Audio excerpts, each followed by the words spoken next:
Halo pet lover, baik lagi bersama Randy di channel 88 Pet Gallery, where your hobbies begin.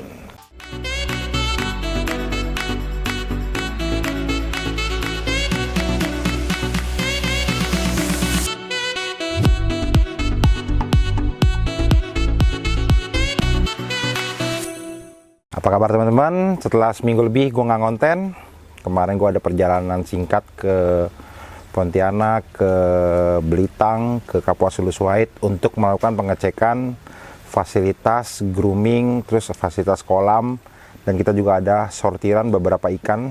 Hasil pembesaran kita berukuran kurang lebih 48-50 cm yang akan gue bawa turun ke showroom kita di 88 Red Gallery. Nah, hari ini gue ada di kolam Ciampea. Memang sebenarnya ini salah satu rutinitas gua, yaitu mengecek kolam di Ciampea dan rumah fasilitas grooming kita di sini. Nah, hari ini concern gua ke perawatan anakan-anakan ikan, baik yang ikan dari Ciampea maupun ikan yang dari Suhait. Karena seperti kita tahu, sekarang sudah memasuki masa-masa kemarau, jadi ada sedikit pancaroba dan kita harus lebih concern ke kualitas air. Kenapa? Karena anakan-anakan ini sangat sensitif dengan adanya perbedaan, dengan adanya perubahan air dari musim hujan ke musim kemarau. Jadi kita bisa bilang ini pancaroba. Ini sensitif nih teman-teman. Mungkin teman-teman juga banyak di rumah yang ikan-ikannya yang sakit, jamuran. Nah, ini di sini pun mengalami itu dan gue pakai ke sini untuk mengecek kesiapan anak-anak, kesigapan dalam menganalisa, melihat ikan yang sakit dan proses pengobatannya. Oke teman-teman, ikutin gue terus, check it out.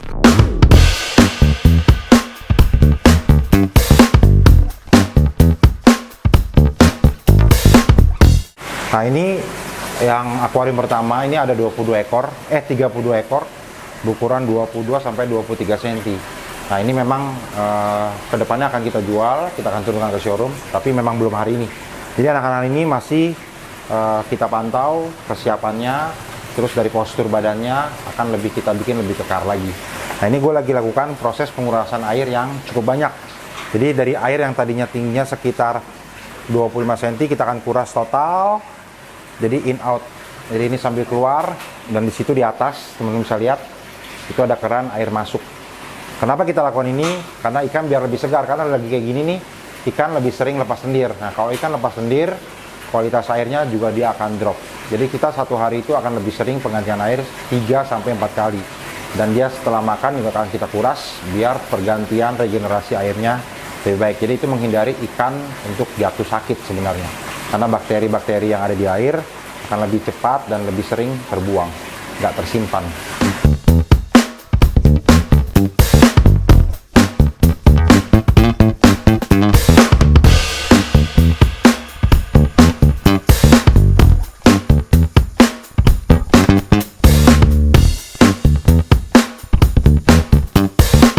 Nah, teman-teman bisa lihat, kita di sini nggak pakai media filter buat anakan karena kita concern kita ganti air banyak. Jadi kita nggak pakai media, hanya media kapas dan plastik buat nahan kotoran ini yang kesedot sama pompa. Nah, ini ada kapas dan ada UV. Nah, UV juga jarang kita pakai karena memang sedikit sekali pencahayaan di sini. Karena anakan kalau kita piara lebih bagus di area yang agak remang dan ataupun gelap. Jadi kita lebih hemat, tidak pakai media filter, tapi kita boros di air. Jadi air itu selalu ganti dengan jumlah yang banyak dan durasinya lebih sering.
Oke teman-teman, depan gua ada baby dari Super Red Arowana. Ukurannya kurang lebih masih di 10 sampai 12 cm.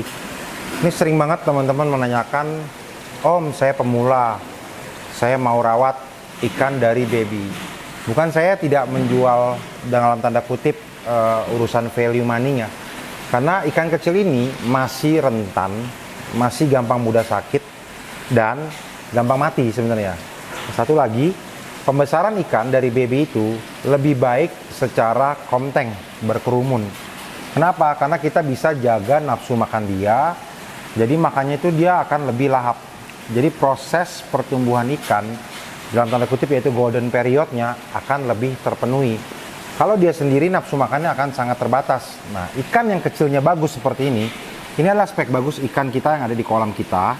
Anakannya juga terlihat dari ekornya yang cukup panjang, besar, dan dia close semua. Dayungnya pun sudah kena dasi rata-rata.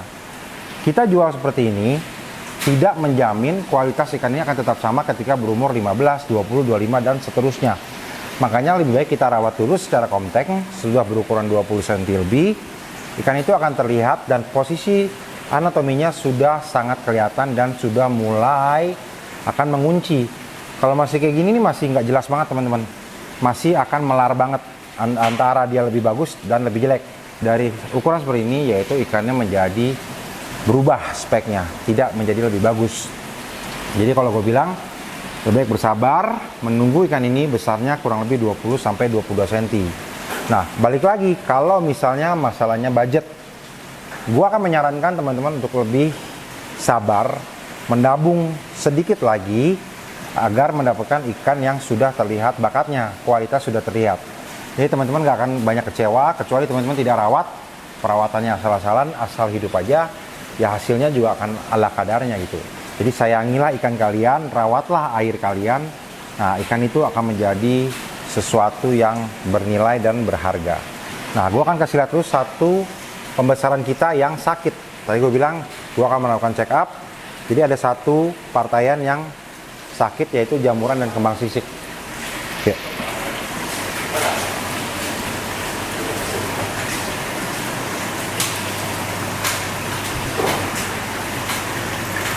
Nah, ini adalah partaian yang berukuran 16 sampai 17 sentian lah. Jadi ikan ini tadi ada kembang sisik. Jadi yang kita lakukan yaitu menyedot semua airnya sampai bersih, kotorannya sampai bersih, airnya banyak kita buang, kapasnya kita ganti, terus kita berikan dia pomade. Kita berikan pomade secukupnya, airnya sudah mulai agak hijau. Kemudian kita kasih garam. Tadi gua kasih garam kurang lebih 2 kepala tangan, dan jangan lupa heater kita set. Jadi airnya hangat. Jadi kalau ikan sakit itu lebih baik airnya hangat. Kalau ikan sehat tidak perlu kita kasih heater selama ada di dalam ruangan atau indoor, karena suhunya akan terjaga di 27 sampai 28. Itu suhu yang ideal buat ikan Arowana Super Red. Kalau ikan sehat kita kasih heater, takutnya nanti ketika sakit ikan itu udah nggak mempan lagi nih diangetin. Nanti kita bingung nih obat ini pakai apa. Sama dengan penggunaan garam. Garam juga tidak perlu kita pakai selama ikan itu tidak punya masalah. Nah, ada juga pertanyaan beberapa teman-teman kita yang menanyakan, tolong dong pilihin ikan dari partaian yang kualitasnya baik secara anatomi, jadi dari bentuk badan dia, ekor, kepala, maupun dari genetik warna. Jujur, menemukan ikan yang anatomi spesial dengan genetik genetik warna merah yang sangat spesial juga itu sangat sulit. Biasanya itu berbanding terbalik antara anatomi spesial, warnanya ya biasa-biasa aja, anatominya yang cukup-cukup aja, genetik warnanya biasanya spesial. Nah, gua kasih lihat satu anakan kita. Kita ambil contoh di tank kedua ini yang ukurannya kurang lebih 18 sampai 20 cm. Ikan ini mempunyai bakat warna yang cukup bagus. Dia punya metalik nih udah bersih. Warna sisiknya itu sudah bersih, metaliknya sudah kelihatan. Dan ring-ring tipisnya pun sudah kelihatan, ring-ring metaliknya. Itu yang akan berubah menjadi warna kedepannya ketika kita melakukan proses tanning. Kemudian kita kembali lagi harus melihat anatomi. Yang sudah pasti kita tidak boleh memilih ikan yang mempunyai bibir cakil. Bibir cakil kalau kita pilih dari kecil, kita rawat, makin besar dia akan makin panjang cakilnya. Tapi kalau di Komteng seperti ini masih ada kemungkinan cakilnya itu kembali pulih. Kenapa? Karena nafsu makannya besar. Jadi kalau ikan makin besar, nafsu makannya bagus, cakil itu akan bisa berkurang. Tapi kalau kita pindah ke single tank atau dia sendiri, ikan yang cakil akan berubah menjadi lebih panjang dan lebih cakil bibirnya. Nah, bisa lihat di sini teman-teman, bisa lihat di sini karakter ikannya nih, bodinya kotak-kotak nih. Bodinya lebar-lebar. Kemudian karakter ekornya pun dia close, besar dan close. Nah, ini belum selesai kita lakukan perawatan. Setelah kita set badannya dan ekornya, kita akan mulai setting untuk dayungnya. Biar dayungnya bisa lebih panjang. Jadi kalau sekarang dayungnya masih kena dasi, setelah ini akan kita setting, dayungnya akan melebihi dasi. Kayak yang di A1 tadi, dayungnya udah panjang-panjang semua tuh. Jadi memang untuk membesarkan ikan tidak semudah hanya memberi pakan, tapi pakan apa yang cocok ketika mau membentuk badan, pakan apa yang cocok ketika ingin menyeting ekor dan setting dayung. Dan kita pun masih belajar, masih trial error. Kebetulan dua partai yang kita setting di awal itu sudah cukup berhasil, punya badan yang tebal, mulut yang rapi, dayungnya pun rata-rata sudah melewati dasi. Dan ekornya nggak kebanting guys, ekornya rata-rata proporsional dengan badannya. Selesai sudah video kali ini, kita melakukan tour di Ciampea, khususnya di grooming fasilitas ini. Kita sudah melihat bagaimana teman-teman kita melakukan perawatan ikan, terutama ikan-ikan partaian yang sedang kita besarkan, dari pergantian air, kemudian tadi ada sedikit gue bahas pemberian pakan yang cocok untuk pembesaran, dan terakhir yaitu memilih ikan yang dalam tanda kutip baik untuk kita rawat di rumah. Ingat, jangan tertipu harga murah, karena banyak teman-teman kita di luar sana yang DM gua atau WA gua banyak tertipu mengatasnamakan toko tertentu dengan iming-iming harga murah, ternyata itu adalah penipuan. Dan satu lagi, jangan tergiur harga SR yang murah, karena harga ikan yang berkualitas, harga ikan yang baik tentu tidak murah, karena membutuhkan perawatan ekstra, sumbangsih tenaga kerja yang besar, pakan yang baik, dan tentunya cukup mahal perawatan untuk ikan-ikan ini. Jadi ikan yang bagus tentu akan sebanding dengan value ikan ini. Oke, sampai di sini aja. Gua Randy Suwandi pamit undur. Bye bye.